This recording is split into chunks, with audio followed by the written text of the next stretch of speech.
go, Manchester City Football Club. I love you. I really do, Manchester City. But we've got to be better than that.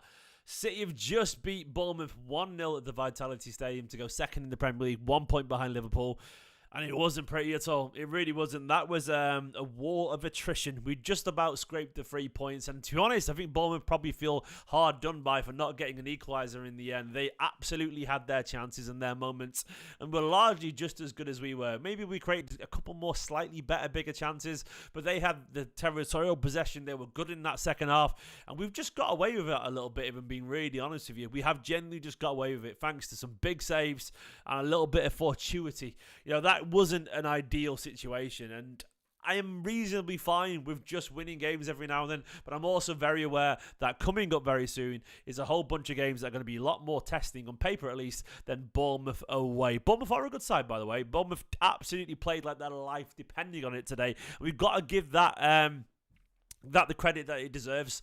Bournemouth played like that every week. They don't, by the way. If they did, they would be way higher in the table than that. And why did teams do that? Because it's Manchester City. Well, you play your best against the best because the best demand it. So City do drag everyone to their level. The cup final syndrome, where you play it like a cup final. But still, City are aware of that, and that's our level. We always play against teams at the best because we always do. And it is fair to say that it wasn't quite good enough. It wasn't quite good enough. Maybe it's a bit easier in the bigger games, weirdly.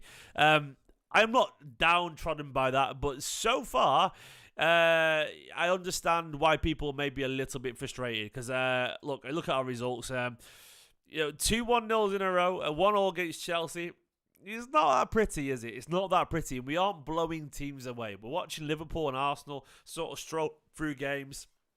And ultimately, it doesn't matter. I agree. If you're winning games, that's the only thing that matters. But we're watching that, and we're sat there thinking, when are we going to do that? When are we going to do that? We're making very hard work of potentially easier games, and this is why people are a little bit anxious right now. I'm not going to throw the baby out with the bathwater and say we're terrible and complain or anything like that too much, because I think Guardiola and everyone else is sort of aware of the problems and what's coming. But I watched City today struggle to keep up with Bournemouth. We were. Like, Bournemouth outran us at times in the second half in particular. They were more aggressive, more assertive, and they sort of took advantage of the chaos a little bit. Now, obviously, when you see the general momentum of the game, it's still pretty much in City's favour. It is. I'm not stupid. We had more of the ball and all that kind of stuff. And it wasn't truly horrific, but it wasn't good enough for where City want to be.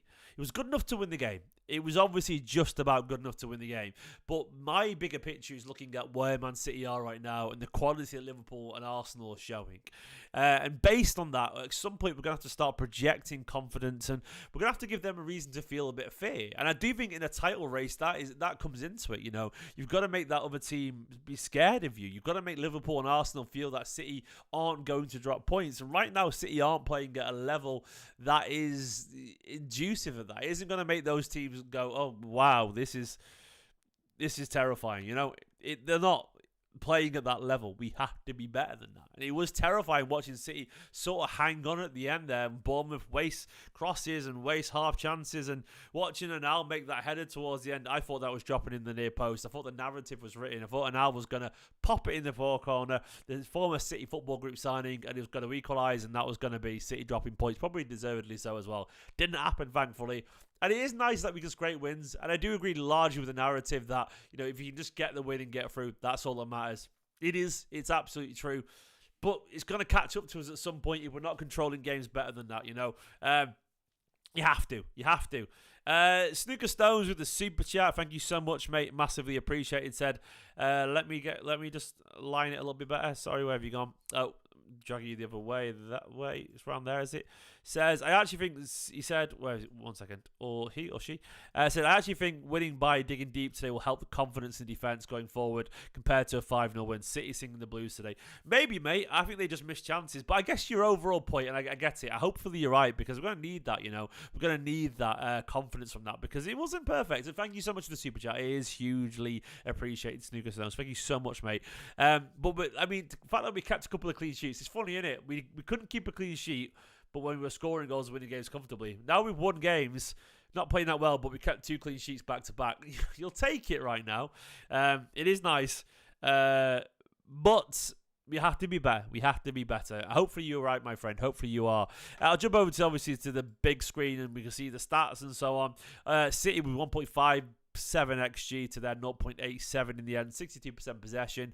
They didn't create chances as big as our chances, no, but they did have 13 shots to our 15 and 4 on target to their 6, and some big saves. In the thumbnail, you've got Edison making a save on the line. That was their big moment. They missed a couple of wide as well. They had more shots off target than we did. Block shots 4 as well. Overall, they had one big chance missed, and we had 2. They're 3. Overall, they will feel that they deserve something from this game, even with the XG. And I would say they probably did. Their aggression in the second half, they probably, if it was 1-1, I would not have complained. It felt like 1-1 would have been a very fair score. Bournemouth were really good, by the way. Sometimes you've got to give the credit to the other team. Bournemouth were absolutely excellent. But I look at the lineup today. Look out, this is how we lined up at the start of the game there. You got Edison in goal. Stones was alongside Rodri. At one point, Stones was up here where Nunes is overlapping, so he was absolutely playing midfield. Ake, Diaz, and Akanji were the defenders. No Walker today. Rodri was alongside Stones. Rodri was not at his dominating best today. Phil was given a sort of a free role. He's playing central quite a bit. Bernardo was out on the right. Kovacic sort of alongside Rodri and Stones a little bit, and Mateus Nunes was on the left as a winger today with Haaland through the middle. I thought Haaland had a pretty good game. I'm ignoring the Sofa score rating of 6.1 here. I think Haaland his link-up play was good, and he was aggressive and he worked really hard. He worked really hard. I thought he was good today. He really was. It is what it is, though. Phil, of course, our match winner. Phil was excellent. I thought he was easily our most creative player. He got the goal again. Sniper with another goal, having his best season in a Manchester City shirt, contributing big moments and some good passes as well, and good dribbles. And by the way, the most important thing today is we need to go. Join in with me. Never felt more like singing the blues. City win, United lose. Oh, City. You got to be singing the blues. United lost, City won. We need to get that out there. Never not enjoy that moment. But yeah, back to the game. I thought Phil was good. I thought Kovacic was good as well, actually. I thought it was a really bad decision to take Kovacic off towards the end, because Kovacic was helping us try and control the game with John Stones there. And it wasn't... It didn't feel like it was the right idea. And it got even more open when Kovacic came off, I would say. I would have doubled down and bought Kovacic and Bernardo central alongside Stones and Rodri and everyone, and put Phil out wide. And I understand why he brought Alvarez on too, but largely I would have just doubled down on the control, which we were lacking. Doku came on and did not have a good game at all. Look, I think Doku is a good little player. I think he's had a really good start to life in Manchester City. But right now it's very obvious that he's sort of in that, like... Look, there's a peak and bust cycle to things in general in life, where you sort of, where you go up and the hype comes up, then you go down a little bit and everyone hates you, and the truth is you settle somewhere around there. That's what Doku's going through now. He's at the down bit. He's gone up and now he's coming down again. And he's sort of... he's adapting to life a little bit at Manchester City Football Club. He's not having his best time right now. I'm not worried. He's 21 years old. He's a young lad in a new country, playing for the best team in the world, with the most expectation on his shoulders. It is what it is. It is what it is. He'll be fine. He will be fine. Absolutely will be. I'm not going to panic over Jeremy Doku, but I do think today, looking at the bench, a bit of Jack Grealish would not have gone amiss. If Jack Grealish is fit, we need him on the pitch. Manchester City right now, we are a team very easy to get at.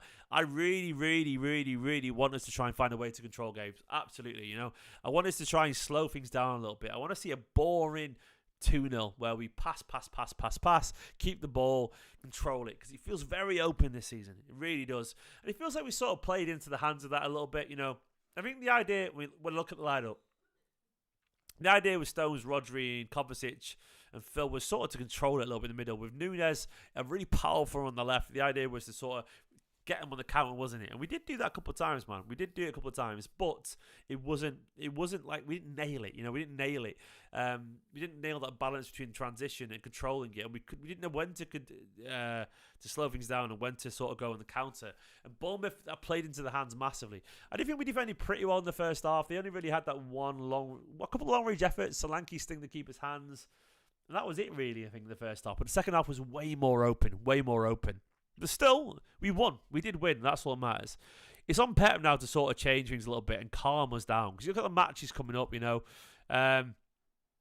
Let's have a look at our matches coming up. It's a really interesting run. Luton away in the Cup, of course, midweek. And then you've got United next weekend at home. You've got Copenhagen. We should win that. But Liverpool away at Anfield, we can't be that open. We've got to be so dogmatic there, you know, and diplomatic. And dogmatic's not the right word. What's it called? I don't know what I'm on about. Brighton away is hard. Then Arsenal at home. Villa. Oh, it's a horrible run of games. If we come out of that near the top, if not on the top, we're in a good position. But we need a Grealish right now. I agree. Like I want to see City go back to, you know, like I want to see this. I want to see Jack. You know, I want to see probably this. To be honest, I want to see this. I'm happy with that. Maybe Kyle Walker at right back, but I want to see something like this. You know, I want to see a real controlled team. This is what I want to see, and I think we were pragmatic. Why did I forget the word pragmatic? My head is tired. Absolutely right, pragmatic. How did I forget the word pragmatic there? I want to see City be pragmatic and calm and composed, because we're not really seeing that right now. Ultimately, though, Wickerman with the super chat, thank you so much. Wickerman says 2 games, 2 clean sheets, 6 points. Wins are wins. I agree, absolutely agree. But as I was saying at the top of the video, I do think there's something to be said for sort of scaring your rivals a little bit. I think a title race is a game of holding your nerve. If City have to look imperious because it scares the other teams. If City play really well and win comfortably, it makes you on edge. It's not a coincidence, in my opinion, that even though we're winning games, our fan base is a little bit on edge because Arsenal and Liverpool are currently strolling things. And I think it probably feeds into a bit of anxiety, and it could transmit to the pitch. Tired today. But that doesn't mean, of course, it's guaranteed that, you know, even if we win comfortably, Arsenal and Liverpool wouldn't do the same. It doesn't work that way. But I do think there's something to be said for the quality of performances. And I think it's fair to sit here right now and talk about what we need to see from this Manchester City side. But thank you so much, Wickerman. I absolutely agree. Thank you for the super chat. Massively appreciated. Come on, by the way. Come on, Newcastle tonight. I don't know if they'll do it, but you never know. You never know, indeed. They could get something against Arsenal, you know? They could do. But Liverpool, the Klopp season, Liverpool looking relentless. They're going to win tomorrow as well. They'll beat Chelsea. It's very, very difficult, isn't it? It's difficult.